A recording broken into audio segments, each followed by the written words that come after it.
오늘 하나님께서 우리에게 주시는 말씀을 함께 보도록 하겠습니다. 하나님께서 오늘 우리에게 주시는 말씀은 요나서 4장 1절부터 11절입니다. 함께 하나님 말씀을 받도록 하겠습니다. 요나가 매우 싫어하고 성내며 여호와께 기도하여 이르되 여호와여 내가 고국에 있을 때 이러하겠다고 말씀하지 아니하였나이까. 그러므로 내가 빨리 다시스로 도망하였사오니 주께서는 은혜로우시며 자비로우시며 노하기를 더디하시며 인애가 크시사 뜻을 돌이켜 재앙을 내리지 아니하시는 하나님이신 줄을 내가 알았음이니이다.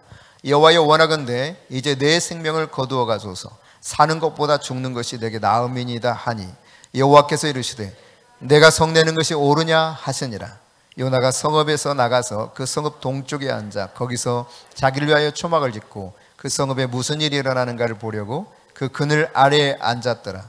하나님 여호와께서 박넝쿨을 예비하사 요나를 가리게 하셨으니 이는 그의 머리를 위하여 그늘이 지게 하며 그의 괴로움을 면하게 하려 하심이었더라. 요나가 박넝쿨로 말미암아 크게 기뻐하였더니 하나님이 벌레를 예비하사 이튿날 새벽에 그 박넝쿨을 갉아먹게 하심에 시드니라. 해가 뜰 때 하나님이 뜨거운 동풍을 예비하셨고 해는 요나의 머리에 쪼임에 요나가 혼미하여 스스로 죽기를 구하여 이르되 사는 것보다 죽는 것이 내게 나으니이다 하니라. 하나님이 요나에게 이르시되 내가 이 박넝쿨로 말미암아 성내는 것이 어찌 옳으냐 하시니 그가 대답하되 내가 성내어 죽기까지 할지라도 옳으니이다 하니라. 여호와께서 이르시되 내가 수고도 아니하였고 재배도 아니하였고 하룻밤에 났다가 하룻밤에 말라버린 이 박넝쿨을 아꼈거든. 하물며 이 큰 성읍 니느웨에는 좌우를 분별하지 못하는 자가 12만여 명이요 가축도 많이 있나니 내가 어찌 아끼지 아니하겠느냐 하시니라. 아멘. 네, 우리가 계속해서 요나서를 살펴보는데 오늘은 하나님의 지혜와 섭리가 과연 공평한가, 이런 제목을 가지고 여러분과 같이 이 말씀을 함께 나누기 원합니다. 니느웨에 대한 하나님의 생각은 이미 결정된 바가 있습니다. 사실 1장부터 그것이 분명히 결정되었다고 하는 것을 알 수가 있습니다.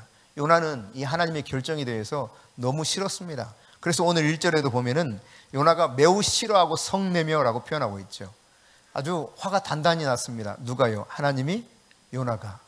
그러니까 하나님의 말씀을 전하고 하나님의 말씀대로 되는 것을 기뻐해야 될 요나가 하나님이 일하시는 것에 대해서 너무 화가 나는 거예요.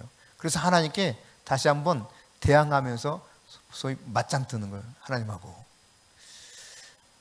이런 가운데 요나가 2절에 보면 요나가 기도합니다. 여호와께 기도하여 이르되 하면서 기도해요. 근데 그 기도의 내용을 보면 같이 읽어볼까요? 여호와여 내가 고국에 있을 때 이러하겠다고 말씀하지 아니하였나이까. 그러므로 내가 빨리 다시스로 도망하여 싸우니 주께서는 은혜로우시며 자비로우시며 노하기를 더디하시며 인애가 크시사 뜻을 돌이켜 재앙을 내리지 아니하시는 하나님인 줄 내가 알았음이니이다. 요나가 제대로 하나님을 알긴 한 거죠. 그래서 처음부터 아예 작정하고 다시스로 도망을 쳤던 것입니다. 지금 기도라고는 하지만 실제로 정확하게 그 내용을 들여다보면 하나님 앞에 지금 따지는 거예요. 하나님 진짜 이거 너무한 거 아니냐고. 그러니까 내가 화를 낸다고. 지금 내가 이럴 줄 알았다고 말이지. 이 멸망이 이루어지기를 바라는 마음이 있었는데 40일이 지나면 이 성이 멸망해야 되는데 지금 이게 완전히 바뀌어버린 거죠. 그래서 요나는 말하는 거예요. 차라리 내 생명을 거두어가라는 거예요. 죽는 것이 사는 것보다 낫겠다고 표현합니다. 3절에 보면은. 여러분 혹시 이 정도는 아니어도 내가 진짜 하나님 차라리 나 죽여주세요. 이 요나의 마음을 좀 이해할 수 있겠어요? 그래요. 내가 사는 것보다 죽는 게 낫겠다. 아마 이런 생각을 해보신 분들이 더러 계실 겁니다. 사는 것보다 죽는 게 낫겠다. 하나님 이럴 거면 왜 나를 이 세상에 태어나서 이런 진짜 지지리도 힘든 이런 인생, 나를 이렇게 곤두박질 치게 만든 인생을 살게 하시냐고 아마 그랬을지 모르겠어요. 어쨌든 요나는 좀 상황이 다르지만 차라리 죽는 게 낫겠다고 말하고 있어요. 근데 하나님이 이 요나에게 그 생각이 잘못됐다는 것을 지적할 뿐만 아니라 하나님이 설득하세요. 그 4절이에요. 4절 시작. 여호와께서 이르시되 내가 성내는 것이 옳으냐 하시니라. 야, 네 성내는 게 옳으냐? 야, 너 진짜 죽겠다고 하면서 나한테 그 성질 내고 있는데, 화내고 있는데 너 그게 옳다고 생각해? 잘못됐다고 하는 것을 지적함과 동시에 지금 요나가 마음을 돌이키기 원해서 설득하는 하나님의 마음을 여기서 볼 수 있는 거예요. 그러나 여러분, 요나는 자기 생각을 전혀 바꾸고 싶은 마음이 없습니다. 그래서 5절에 그렇게 말합니다. 5절에 어떤 일을 합니까? 그는 이제 이 니느웨 성 밖으로 나가서 무엇을 합니까? 초막을 하나 딱 지어요. 그리고 그 성을 바라보면서 도대체 무슨 일이 일어날까? 이걸 지켜보고 있는 요나의 모습을 보게 됩니다. 그러니까 행동으로 이제 보여주는 거, 말로만 아니라, 말로만 하나님께 따지는 것이 아니라, 대항하는 것이 아니라 이제 행동으로 두고 볼 거야. 이 성 진짜 반드시 멸망하는 내가 내 눈으로 똑똑히 볼 거야. 그리고 밖에 나가서 지금 딱 초막 하나 지어놓고 지켜보는 거예요. 하나님께 반항하고 있는 모습이 아주 뚜렷하게 드러나고 있는 모습 중에 하나죠. 하나님은 또다시 설득합니다. 어떻게 설득하느냐? 이 피조물들을 동원해가지고 요나의 마음을 좀 바꿔주려고 지금 하나님이 또 뭔가를 계획하고 추진하고 계세요. 그 중에 하나가 뭐냐면 박넝쿨입니다. 박넝쿨. 여러분, 중동 지방에 가면은, 팔레스타인 지역에 가면은 내리쬐는 햇볕을 그대로 받으면 엄청 뜨겁습니다. 그런데 그늘만 있으면 시원하거든요. 박넝쿨을 하나님이 쫙 만드셔서 이 그늘을 제공해 주신 거예요. 그럼 참 살만했어요. 그래서 요나가 이 괴로움을 면하게 해줬던, 그러니까 요나의 괴로움을 면하게 하려 하심이라 하고, 이 요나가 이것으로 인해서 크게 기뻐했대요. 박넝쿨로 말미암아 크게 기뻐하였더니. 너무 좋은 거야. 박넝쿨 하나 탁 있어. 아우, 살만하다. 이제 숨통이 좀 트이네. 이런 겁니다. 근데 잠시 후에 밤이 됐고, 그 밤에 하나님께서 어떻게 하셨느냐? 벌레를 보내가지고 싹 갉아먹어 버려요. 하나도 남김없이. 다음날 와보니까 박넝쿨이 싹 사라졌어요.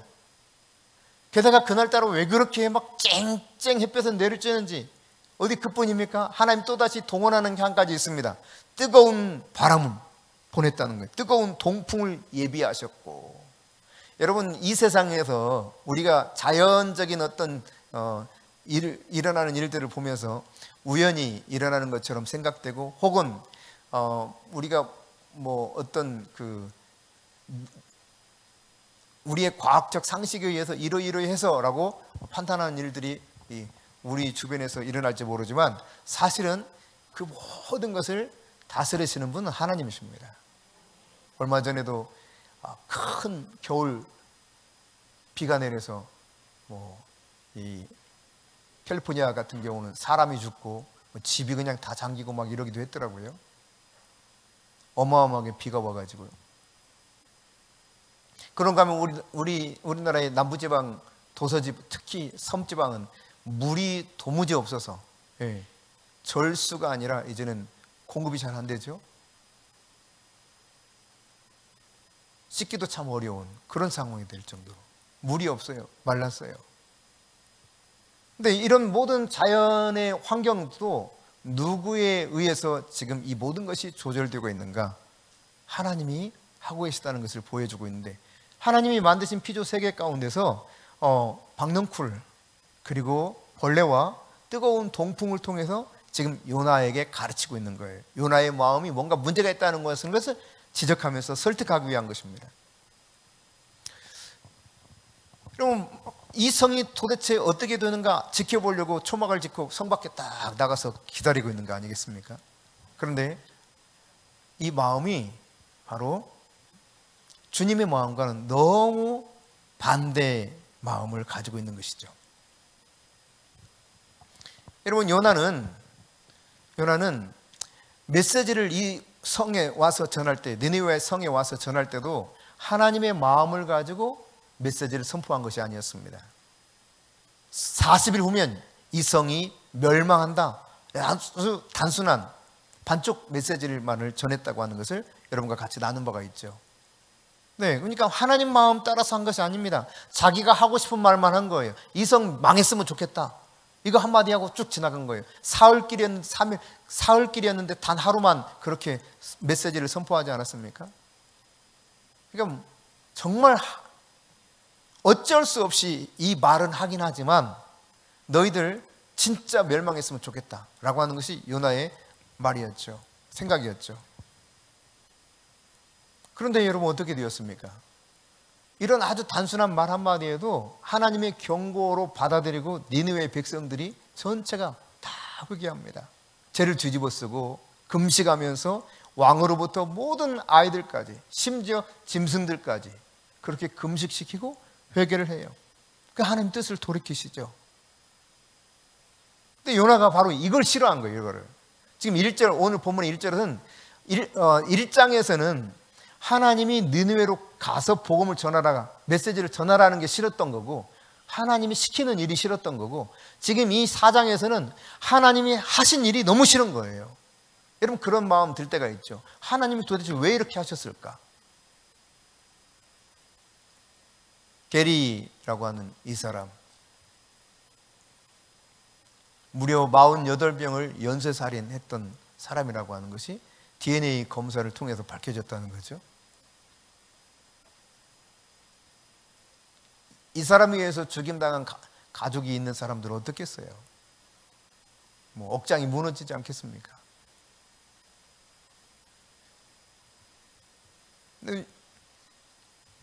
그런데 여러분, 만일에 여러분에게 바로 이 사람에게 앞서 마지막에 그 한 분이 나와서 나는 저들과 같은 말은 아니고 당신의 용서를 선언하겠다 그랬는데, 여러분에게 여러분의 자녀가 이 사람에 의해서 무참히 죽었습니다.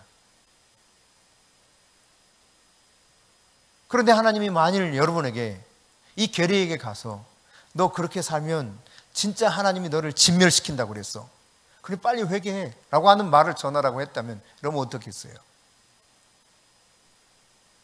순순히 가서 전할 수 있겠어요? 그도 회개하고 용서를 받아서 천국 백성 되는 곳을 기꺼이 원하면서 하나님의 마음으로 가서 전할 수 있겠습니까? 이게 요나가 바로 이런 상황 속에 있었던 것을 우리가 생각해야 돼요. 오늘 이 요나서를 보면은 요나의 마음이 어떠했는가가 특별히 4장에 아주 확실하게 드러나고 있죠. 요나서의 클라이막스라고 볼 수 있는 것이 이 요나서 4장입니다. 굉장히 중요한 메시지를 담고 있는 것이 이 요나서 4장인데, 근데 요나서가 이 끝이 날 때 이 끝 마무리가 좀 특이하게 끝이 나요. 예상했던 거하고 좀 다릅니다. 보통 이런 상황이 되면 회개해서 참 하나님의 은혜가 니느웨에도 충만했고 요나도 매우 매우 기뻤더라, 뭐 이런 식으로 끝나야 좀 멋지잖아요, 드라마가. 근데 이게 아니에요. 하나님이 요나를 나무라고 하나님이 질책하시는 것으로 이 요나서가 끝이 납니다. 그러니까 하나님이 질문하는 거죠, 요나에게.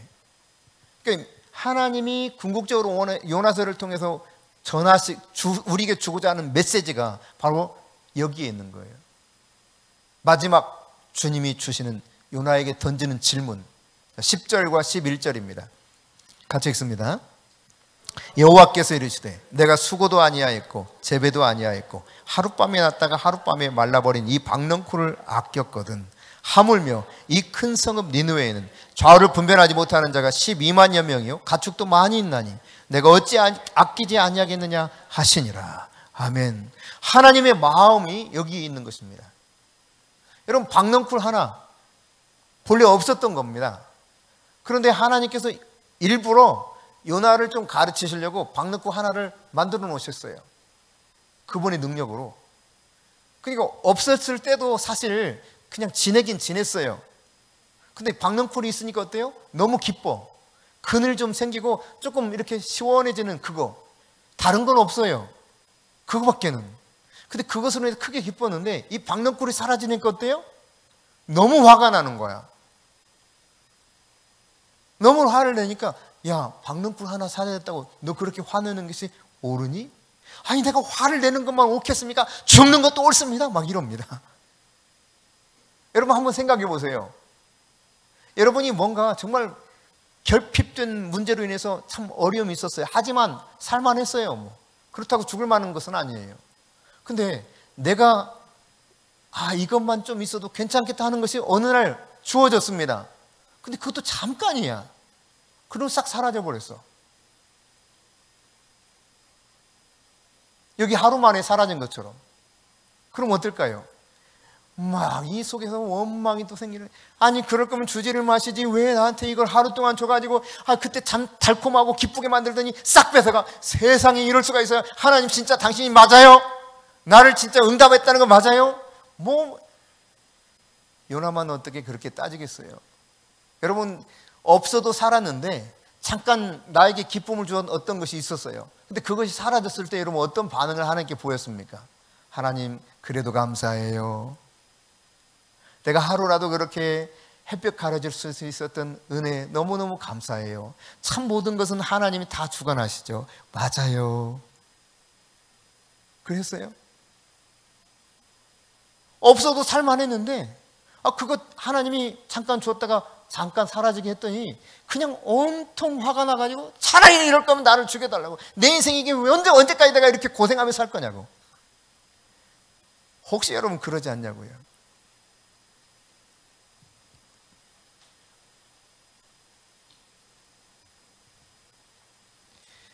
여러분 요나가 하나님의 말씀을 받아서 이렇게 정말 진실하게 선지자의 삶을 살다가 슬럼프가 올 때도 있을 거 아니에요. 슬럼프가. 그럼 요나가 지금 슬럼프가 와서 이런 걸까? 단순한 슬럼프는 아닙니다. 요나는 처음부터 하나님이 하시는 일이 마음에 안 들었어요. 그 1장의 내용 아니겠습니까? 내가 고국에 있을 때 그렇게 하시라고 하지 않았습니까? 하면서 오늘 본문에서 따지잖아요. 그래서 내가 다시스로 도망친 겁니다. 오죽하면 이 풍랑이 있는 바다에서도 회개를 하지 않고 돌이키지 않고 나를 바다에 던져 죽이라고 하지 않습니까? 이게 요나야. 내가 차라리 죽었으면 죽었지 그 꼴 못 보겠다는 거예요. 니네웨 사람들이 사는 꼴 못 보겠다는 겁니다. 그 인간들은 죽어마땅한데 저들이 회개하고 살면 나 그 꼴 못 본다 이런 겁니다. 그래서 나 바다에 던지라 그런 거예요. 근데 하나님 어떻게 하십니까? 그 요나의 이 성깔을 아시기 때문에 여러분 성깔을 알아요. 하나님께서요.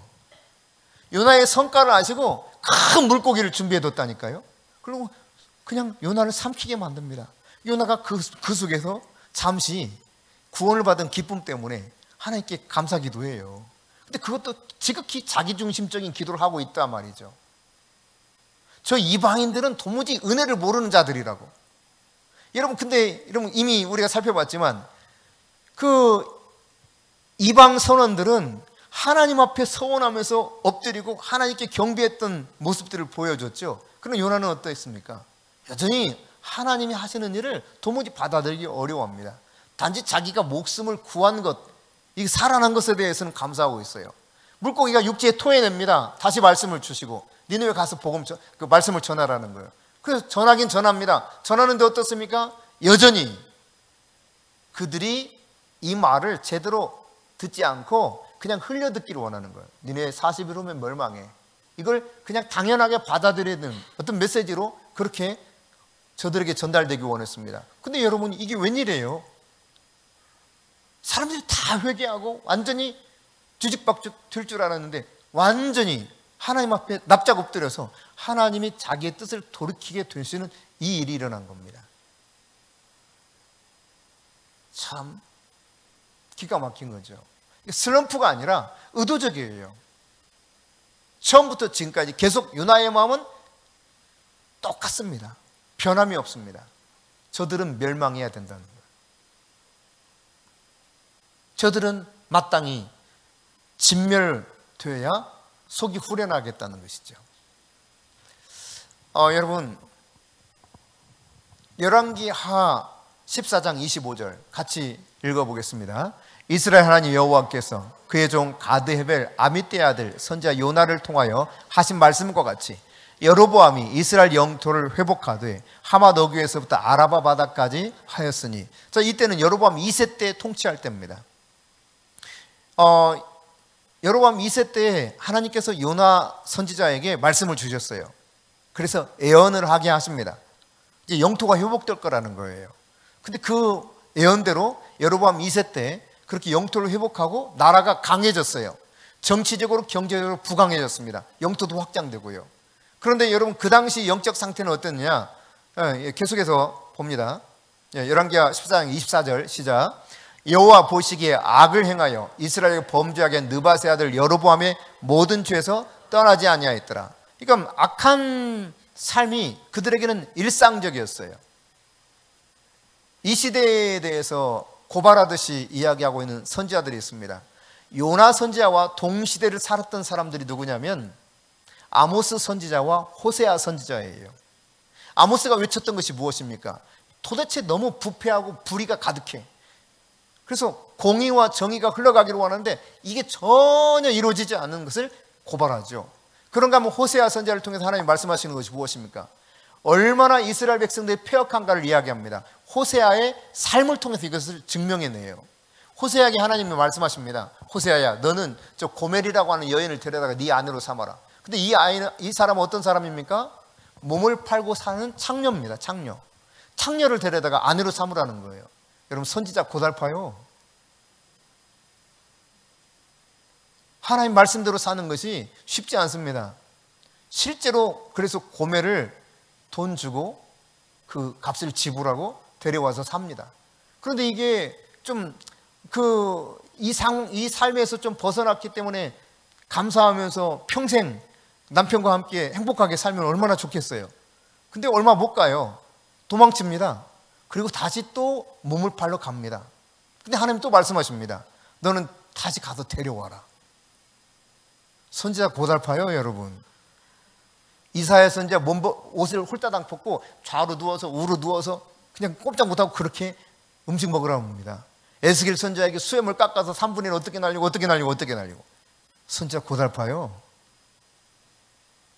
요나 선지자에게 하나님이 말씀하셨어요. 호세아와 아모스 선지자가 고발하는 것처럼 이 부패한 이스라엘이지만, 그러나 하나님께서 은혜를 주셔서 영토를 회복하고 부강하게 될 것이다. 그러면 이리 하나님이 은혜를 받았으면 이 은혜를 왕과 고위 지도자들이 백성들에게 흘려보내야 되는데 그게 아니었던 겁니다. 고스란히 윗사람들이 싹 차지해버려요. 그래서 아모스와 호세아를 통해서 하나님이 계속 말씀하고 있는 거예요. 결국 어떻게 하겠다는 겁니까? 멸망시킬 것을 말씀하고 있는 부분들이 쭉 선지서를 통해 나타나고 있죠. 그러니까 요나는 니느웨로 가기 전에 이 북이스라엘에 대한 예언을 한 바가 있고 이 예언이 성취되었습니다. 근데 요나가 이제는 어떤 말씀을 전하는 그런 역할을 하게 된 겁니까? 니느웨로 가서 이 성이 40일 후면 멸망한다. 이 메시지 전하라는 거예요. 근데 여러분, 지금 이 말은 무슨 말이냐면 니느웨가 만일에 회복이 되면 어떻게 되느냐? 하나님께서 디자인하신 계획 중에 이 이스라엘이 그렇게 패역하게 살고 있기 때문에 계속 마치 고멜이라고 하는 여인이 남편을 버리고 다시 또 정말 추잡한 삶을 살아가는 것처럼 살아가지만 또 데려오게 하는 것처럼 그렇게 하셨는데, 노루하마 내 백성이 아니다 이런 자식을 낳게 만들지 않습니까? 근데 다시 하나님이 노아미를 암미로 다 바꿔줍니다, 이름을. 그러니까 그렇게 패역해서 도무지 받아들이기 어려운 백성들이었지만 하나님은 그들을 다시 받아들여서 자기의 백성으로 삼으시겠다고 하는 메시지를 호세아의 가족 쌀을 통해서 보여주는 예언적 행동을 하게 만들어요. 그러니까 하나님의 계획 중에 하나는 뭐냐면 이들이 그렇게 하나님의 은혜를 모르고 여전히 패역한 삶을 살고 불의한 삶을 살기 때문에 심판할 수밖에 없다는 것을 말씀합니다. 근데 이 심판의 도구로 누구를 쓰느냐? 이방 민족을 쓰는 거예요. 이방 민족을. 그 이방 민족의 대표 주자가 이스라엘 완전히 짓밟아서 진멸시킬 그 나라가 어떤 나라냐? 아시리아라고 하는 아수르입니다. 아수르의 가장 큰 도시가 니느웨입니다. 그러니까 여러분 외국에 나가면 어디서 왔느냐 묻죠. 그러면 코리아 그러면 잘 못 알아들을 수가 있습니다. 그럼 서울 그러면 알아듣습니다. 서울 그러면 알아들어요. 왜? 서울이 이 대한민국을 대표하는 도시이기 때문에. 아, 서울 그래요. 코리아 그러면 모르던 사람도 아, 서울. 니니웨가 바로 그런 도시입니다. 아수르의 대명사처럼 쓰이는 그런 도시예요. 그러니까 여러분 가서 니니웨에게 가서 이 성이 멸망하는 걸 복음을 그 메시지 전하라. 만일에 이 말을 듣고 저들이 하나님의 의도대로 정작 회개하고 돌이켜서 살아난다면 그리고 어떤 일이 일어나는 겁니까? 사실상 여로보암 2세 때 이 아수르는 좀 국력이 약했거든요. 근데 이 요나가 가서 전하게 되면 회개하고 돌이켜서 하나님의 은혜 속에 힘이 더 세져요. 그리고 이들을 통해서 결국은 이스라엘 멸망당하는 그것이 하나님이 지금 만들어 놓은 시나리오입니다. 말하자면 선지자 요나는 대략 짐작하는 거예요. 그러니까 니느웨가 회복되도록 돕는다고 하는 것은 자기의 고국 이스라엘 멸망을 가져오는 메시지입니다. 근데 그거를 지금 전해야 되는 겁니다. 자, 게리 이야기로 한번 돌아가 봅시다. 게리가 여러분 삶과 직접 연관이 있어요. 그래서 여러분의 가족 한 사람을 그렇게 무참히 죽였습니다. 근데 용서를 선언하니까 좋았어요. 근데 그래서 사형을 안 당하고 이 사람이 살아났어.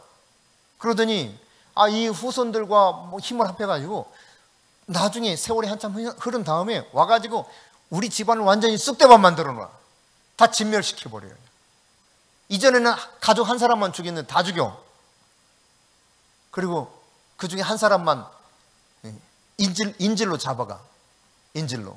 여러분 상상해 보세요. 그런 일을. 근데 그런 일을 할 소지가 있는 사람한테 가서 복음을 전하라고 그래. 말하자면 요나가 그런 입장인 거예요. 여러분 같으면 흔쾌히 주님이 말씀하셨으니 즐거이 가서 복음 전하겠습니다. 예, 그들도 당연히 회개하고 돌아와서 주님의 은혜를 누려야 되죠. 어때요? 괜찮아요? 참 어려운 일이거든요. 니느웨에 가서 복음을 메시지를 전해서 그들이 살아나는 것을 돕는 것은 결국 이스라엘을 멸망당하도록 초석을 까는 거예요. 그 멸망을 앞당기는 거예요. 근데 여러분 우리가 질문할 게 있습니다. 자, 이런 상황 속에 과연 이런 일을 계획하시고 행하시는 하나님이 정말 공의로우신가? 공정하신가? 여러분 어떻게 생각합니까? 그분이 그래도 공정하고 공평하고 정의로우신 분 맞습니까? 우리 참 인정하기 어려울지 모릅니다. 그런데 지금 하나님은 이 요나 선지자를 통해서 우리에게 말씀하시는 것이 무엇이냐? 하나님의 자비는 누구에게나 공평하다는 겁니다. 하나님은 은혜로우시고 자비로우셔요. 누구에게나. 이스라엘에게 그리고 니느웨에도. 예수를 믿는 나에게도. 나를 그렇게 힘들게 하고 내 가족을 그렇게 힘들게 했던 원수의 집안에도 하나님의 자비는 공평하다는 사실이에요. 나에게 자비를 베풀어 주셨던 것처럼 그들도 자비를 얻을 수 있는 그 기회를 주고 있다는 사실을 우리가 깨달아야 합니다. 로마서 9장 22절입니다. 쉬운 성경으로 보겠습니다. 시작. 하나님께서 진노를 나타내시고 그분의 능력을 사람들에게 알리시기를 원하셨으면서도 멸망받기로 되어 있는 진노의 그릇들을 인내로서 참아주셨다면 어쩌겠습니까? 멸망당해야 돼요. 근데 하나님이 그냥 참아주신다면 어쩌겠냐는 거예요. 그래서 그들이 살아난다면 어쩌겠냐? 이게 주님이 던지는 질문입니다. 하나님께서 우리에게 던지는 질문이에요. 마땅히 그래, 진멸당해야지. 근데 내가 참아서 그들이 살아난다면 너 어떡할 건데? 하나님의 자비는 이처럼 모든 이들에게 다 열려 있는 겁니다. 아주 공평합니다. 한편 여러분, 하나님의 멸망도 공평해요. 이 아수르, 니느웨는 이후에 완전히 바벨론에게 그냥 폭삭망하게 되죠.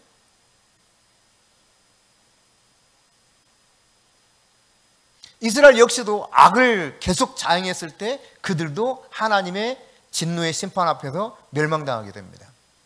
하나님의 자비도 공평하지만 하나님의 멸망 선언도 역시 공평하다는 사실을 알 수 있습니다. 이스라엘이 악하면 그거 보시고 하나님은 진노하셔요.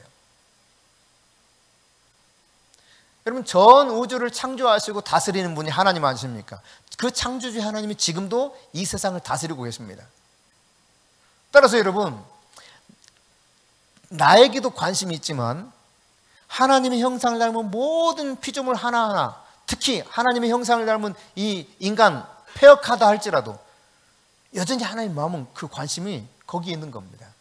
그래서 좌우를 분별하지 못하는 12만 명 사람들에게 왜 내가 그들을 아끼지 않겠냐? 너 박넝쿨 하나 그렇게 아끼는데, 박넝쿨 하나 때문에 목숨을 건다고 하잖아요. 이게 도무지 말이 안 되는 것 같은데 인간이 그렇거든요. 없어도 살아. 근데 잠깐 있다가 사라지면 그게 너무 불편해가지고 이거 없으면 나 죽을 것 같아. 나 죽겠다고 그래요. 차라리 나 죽여달라고 그런다는 거예요. 그 인간이란 말이에요. 느네웨를 향한 하나님의 관심, 이게 모든 하나님의 피조물에게 다 동일하게 쏟아지는 하나님의 관심이라는 사실을 알 수가 있죠. 이스라엘을 멸망시킬 수도 있고, 이방 민족을 그들이 악하다면 그 악함을 보시고 멸망을 선언할 수 있는 분이 하나님이신 것입니다. 그래서 로마서 9장 14절입니다. 시작. 그런즉 우리가 무슨 말을 하리요? 하나님께 불의가 있느냐? 그럴 수 없느니라. 하나님이 불의하시다고요? 절대 그럴 수 없다는 거예요. 여러분, 이 로마서 9장 12절부터 제가 조금 읽어드리려고 하는데, 유대인의 성경으로 제가 읽어드리겠습니다. 12절. 그녀에게 형이 동생을 섬길 것이다 라는 말씀이 주어졌습니다. 여기 그녀는 이삭의 아내 리브가입니다. 이것은 내가 야곱은 사랑하고 에사브는 미워했다라고 기록된 것과 일치합니다. 야곱을 하나님이 사랑하고 에서를 미워했다는 거예요. 태어나기 전부터. 그러면 우리가 하나님께서 이렇게 하시는 것이 부당하다라고 말할 수 있겠습니까? 절대로 그렇지 않습니다. 그분께서 모세에게 말씀하셨습니다. 나는 긍휼히 여길 자를 긍휼히 여기고 불쌍히 여길 자를 불쌍히 여길 것이다. 따라서 그것은 인간의 바람이나 노력에 달린 것이 아니라 긍휼히 여기시는 하나님께 달려 있습니다. 구약 성경은 파라오에게 이렇게 말씀합니다. 내가 너를 세운 이유는 내가 너와 관련하여 내 능력을 나타내서 내 이름이 온 세상에 알려지게 하려는 것이다. 그러므로 그분은 자신이 원하는 자를 긍휼히 여기시고 원하는 자를 완고하게 하십니다. 그러니까 하나님이 그렇게 충분히 하실 수 있는 분이라는 사실을 분명히 밝히고 있어요. 그렇습니다. 하나님이 하시는 것이 부당한 일은 없습니다. 아주 공평하십니다. 자비도 공평하고 멸망도 공평한 것이죠. 뿐만 아니라 여러분, 오늘 이 요나서를 통해서 우리에게 주님께서 말씀하시는 것은 하나님의 의도가 뭐냐예요. 심판이 아니라 회개와 회복에 하나님이 마음을 두고 있다고 하는 사실을 우리가 깨닫도록 돕고 있죠. 하나님의 의도는 심판이 궁극적 의도가 아닙니다. 우리의 개인에게도 하나님이 진노하실 때도 그 진노 자체가 그분이 진짜 의도가 아니에요. 돌이켜서 회개하고 회복되기 원하시는 거죠. 할렐루야. 이 하나님의 의도를 잘 깨달아야 됩니다. 사실 예수님 시대에도 이 하나님의 마음을 잘 알지 못했던 바리새인들은 이게 도무지 예수님 하시는 일이 이게 마음에 들지 않았어요. 그래서 예수님 하시는 일을 바라보면서 화가 잔뜩 나서 어떻게 하면 저 인간을 죽일까? 이걸 계획하고 결국은 그것을 실행하는 것이 그 시대 사람들이었습니다. 하루는 여러분, 예수님께서 여리고에 들어가십니다. 여리고에 들어가는데 그 마을에 삭개오라는 사람이 있었어요. 삭개오가 키가 작아서 사람들이 막 운집에 있어서 예수님 볼 수가 없습니다. 그래서 그가 뽕나무 위로 올라갑니다. 돌무화과 나무라고 하죠. 돌무화과 나무 올라갑니다. 올라가서 이렇게 예수님 쳐다보는 것으로 너무 기뻐. 근데 예수님이 그 삭개오 모습을 바라보게 되죠. 삭개오야, 어서 내려와라. 내가 오늘 너의 집에 좀 들어가서 쉬어야 되겠다. 깜짝 놀라죠. 사실 삭개오는 그 직업이 무엇입니까? 세리입니다. 세리. 그 당시 죄인 그러면 머릿속에서 딱 두 부류의 사람이 떠올랐어요. 정말 나쁜 놈들 그러면 딱 두 부류의 사람. 누구예요? 어떤 부류, 어떤 직업을 가진 사람들입니까? 세리와 몸을 팔고 사는 창녀들이었습니다. 이 두 부류의 사람이 가장 저질적이고 악하다고 생각했어요. 죄인 중에 죄인이라고 생각했어요. 근데 예수님이 어느 누구도 상대하지 않으려고 하고 꺼리는 그 삭개오인데, 삭개오도 그걸 잘 알죠. 사람들이 자기를 싫어한다고 너무 잘 알죠. 그래서 늘 외톨입니다. 근데 예수님 그러는 거예요. 내가 오늘 너의 집에 들어가서 좀 쉬어야 되겠다. 너무 기뻐서 내려와서 자기 집에 모십니다. 잔치를 벌입니다. 그때 사람들이 웅성웅성하죠. 아니 진짜 니네 선생님이 왜 저런지 모르겠다고. 그러니까 그들이 생각했을 때는 예수님이 사이코패스였을 거예요. 또라이. 진짜 이해가 안 되는 또라이예요. 또라이. 근데 예수님이 그때 그런 말씀하십니다. 건강한 사람은 의사가 필요 없고 병든 사람만 의사가 필요하다. 그런 것처럼 내가 왜 온 줄 아느냐? 그 10절이에요. 누가복음 19장 10절 시작. 인자가 온 것은 잃어버린 자를 찾아 구원하려 함이라. 문제가 있는 사람을 회복시키기 위해서 주님이 오셨다는 거예요. 할렐루야. 그러니까 나 같은 죄수일지라도 누구라도 다 예수님 안에서 회복될 수 있다고 하는 사실을 깨달을 수 있는 것이죠. 그렇습니다. 하나님의 의도는 진멸하는 거나 심판하는 것이 본래 의도가 아닙니다. 어떻게 해서라도 그 사람과 그 공동체가 돌이켜서 회개하고 하나님의 은총을 받아서 회복되기를 원하는 거예요. 이 요나서가 이것을 우리에게 가르쳐주고 있는 것이죠. 여러분, 한 가지 더 생각할 것은 하나님이 다스리는 이 역사, 하나님의 역사는, 하나님의 그 다스리는 섭리는 정당하다는 사실입니다. 이 역사를 주관하고 다스리는 그분의 섭리가 너무 정당하다는 사실, 우리 이것을 인정하기 참 어려울 때도 있습니다. 만약 이렇게 가정해 봅시다.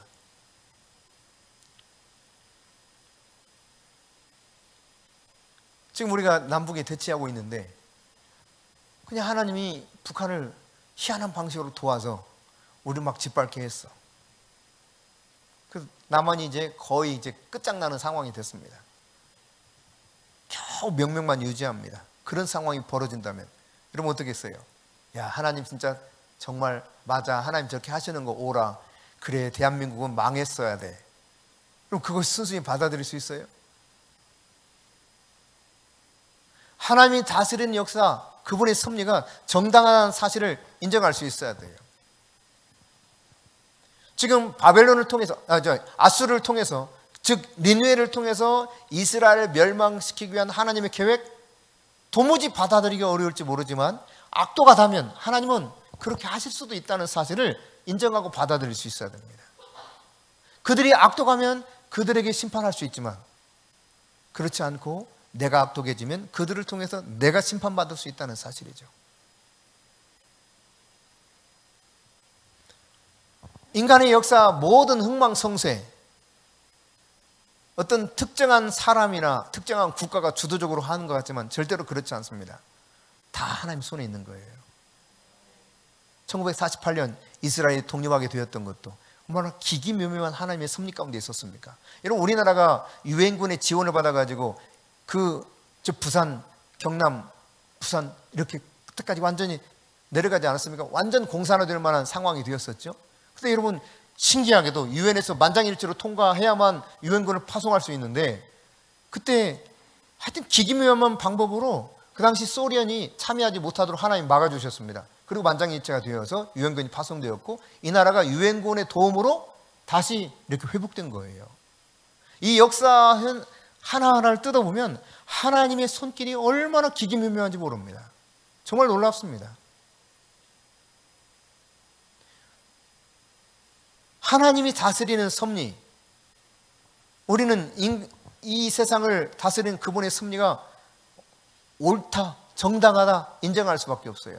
그럼에도 불구하고 하나님의 역사가, 하나님의 다스리는 역사가, 이 세상의 모든 흥망성쇠가, 인간의 모든 삶의 생로병사, 흥망성쇠 모든 것이 다 하나님의 손에 달려있다는 사실을 우리가 머리로는 인정하는데, 실제로 내가 도무지 받아들이기 어려운 상황들이 벌어졌을 때는 이건 아닐 거야 라는 생각을 가질 수가 있습니다. 자신의 이 생각이 너무 확신에 차 있으면 실수하기 딱 좋습니다.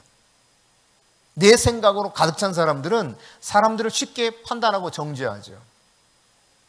그러나 주님은 뭐라고 말씀하십니까? 마태복음 7장 1절부터 3절입니다. 같이 읽습니다. 비판을 받지 아니하거든 비판하지 말라. 너희가 비판하는 그 비판으로 너희가 비판을 받을 것이요 너희가 헤아리는 그 헤아림으로 너희가 헤아림을 받을 것이니라. 어찌하여 형제의 눈 속에는 티는 보고 내 눈 속에는 들보는 깨닫지 못하느냐. 이게 주님 말씀입니다. 나는 괜찮고 남은 문제가 있고, 이게 요나의 마음이 되었거든요. 적어도 그래도 우리는 선민인데 어떻게 저런 악한 이방인에 의해서 우리가 짓밟혀 죽어야만 되겠습니까? 저들은 멸망당해야 됩니다. 저들에게 기회가 있어서는 안 됩니다.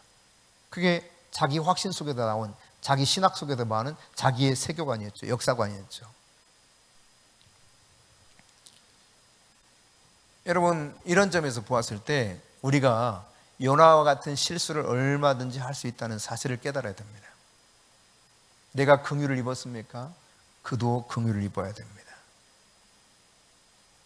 하나님의 하시는 일들이, 섭리가, 그래 나에게 은혜를 주셨을 때는 진짜 하나님의 섭리는 너무너무 옳아, 정당해 라고 느꼈습니까? 다른 사람이 하나님의 은혜를 받고 있는 그 순간에도 우리는 그 하나님의 섭리를 정당하다고 인정할 수 있어야 됩니다. 우리가 알지 못하는 지혜로 그분은 세상을 운행하시거든요.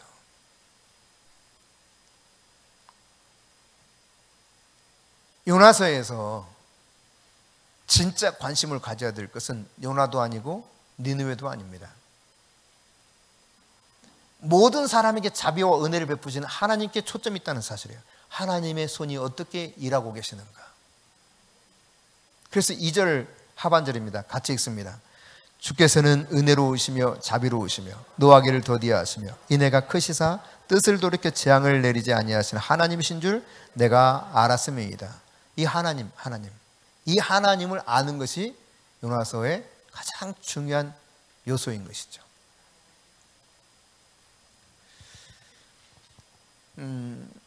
요나가 하나님께 반항할 수밖에 없었던 이유를 이제 조금 짐작하시겠습니까? 하나님이 원하시는 그 마음대로 할 수 없었던 것 중에 하나는 자신의 고국 이스라엘에 대한 충성 표시이기도 하죠. 나를 생각하는 마음 필요합니다. 내 가족을 생각하는 마음 필요합니다. 내 공동체를 생각하는 마음 필요합니다. 그러나 그보다 더 중요한 것은 하나님의 섭리, 하나님의 뜻, 하나님의 은혜와 자비라는 사실을 기억하십시오. 하나님께서 나의 편견과 교만에 사로잡혀도 내가 내 확신, 자기 확신에 지나치게 사로잡혀 있으면 요나처럼 이런 문제 속에 빠질 수 있다는 것을 가르쳐주기 원하는 거죠. 그러므로 여러분, 하나님의 마음을 구하십시오. 하나님의 지혜를 구하실 수 있기를 바랍니다.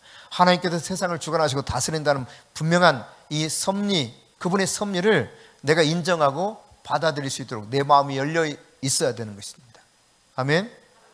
지금도 여러분이 마음을 열고 이 하나님의 생각과 하나님의 섭리를 내 속에 받아들여서 세상을 주관하시는 그분과 내가 동행한다면 그것이야말로 가장 행복한 삶이라고 믿습니다. 이 하나님의 섭리를 잘 깨달으시고 하나님의 마음에 따라서 삶이 정돈되고 생각이 형성될 수 있기를 축복합니다. 하나님의 지혜와 섭리는 공평합니다.